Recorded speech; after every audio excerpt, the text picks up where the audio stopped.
Hey, welcome to Cooking with Sylv Mac, and right now we are going to do a little bit of grilling.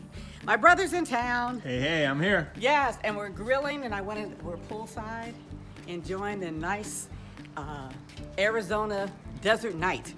It is a little hot outside, but that's okay. It's beautiful. I like it. Yeah, it's what we do. All right, so today I want to give you some tips on steaks. So I'm about to grill this wonderful ribeye steak.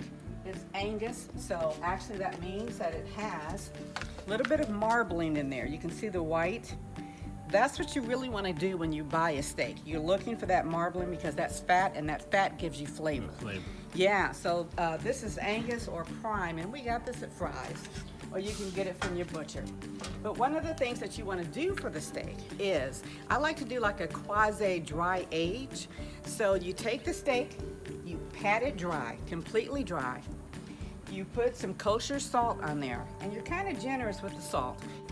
You also put it on both sides and even on the side of the steak too. You can see the salt that's there.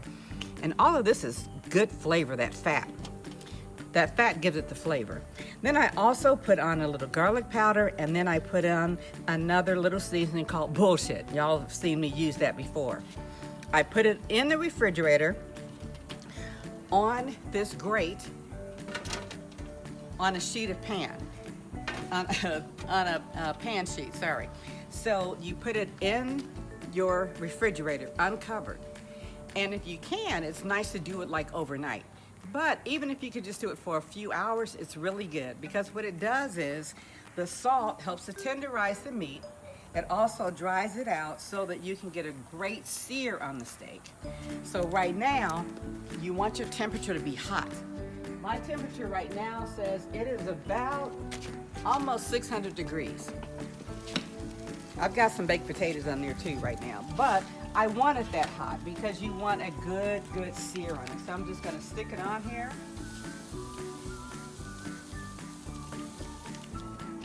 I'm gonna close it, and I'm gonna let it cook. You don't want to touch your steak too, because a lot of times people they'll put it on there and they want to touch it and move it and all that. No, you want to cook it for maybe about maybe 6 or 7 minutes on each side, depending on if you know what the temperature of the steak is that you would like to have. I'm gonna go get my thermometer because I kind of like my steak medium rare plus. Medium rare. Medium rare, Kev, is that what you like yours? Yes. I like medium rare plus. I don't know why, it's Medium just my rare. little thing. But there's nothing worse to me than an overcooked steak. That's right. Ugh. I am now about to check on my steak. I've got my thermometer with me. So one of the things that I do want to show you though is when it comes to smoke, you would think that you want like bellows of smoke and all of that type of stuff to come out. You really don't, because that's like dirty smoke. Have you ever like put food on the grill and then it comes out with like a soot on top of it? That's because you put it on before when the smoke was super heavy.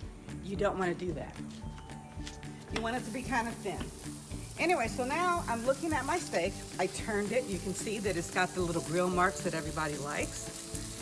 And let's check the temperature and see what it is. For medium rare, we want it to be about 145. Right now, it's about 141, which is great. But what you want to do is you want to take it off and let it rest. Because as you take off the meat and let it rest, the temperature's gonna rise a couple of more degrees, like maybe up to 5 degrees. So you want it to rest. You want to tin it with a little foil and let it rest for at least 5 to 10 minutes, because it does two things. The temperature keeps going up, and the other thing is that it traps the juices into the meat, okay? So make sure that you rest your meat. I can't emphasize that enough. Anyway, make sure that you take a look at all of my videos, give them a like, and please subscribe to Cooking with Sylv Mac for some great cooking tips. Bye. Look at this. Perfect marks. Nice. Look at that.